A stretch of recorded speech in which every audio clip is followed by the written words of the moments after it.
Hello दोस्तों, नमस्ते, प्रणाम। मैं कामनी शुक्ला स्वागत करती हूँ अपने यूट्यूब चैनल पर आप सभी का। बहुत ही प्यारा निर्गुण भजन है, आप लोग सुने। कमेंट, लाइक, शेयर, सब्सक्राइब जरूर करें। गाने को फुल वॉच करके सुने, तभी गाना समझ में आएगा।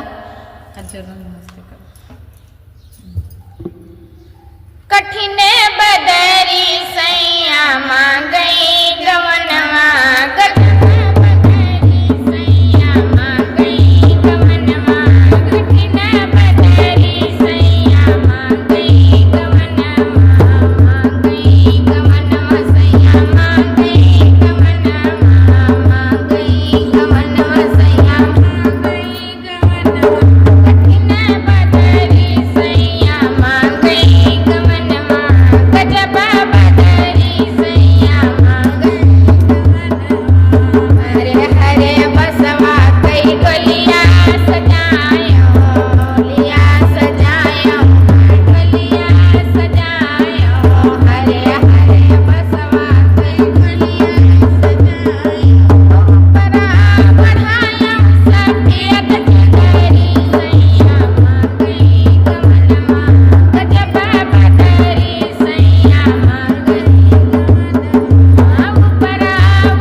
मिली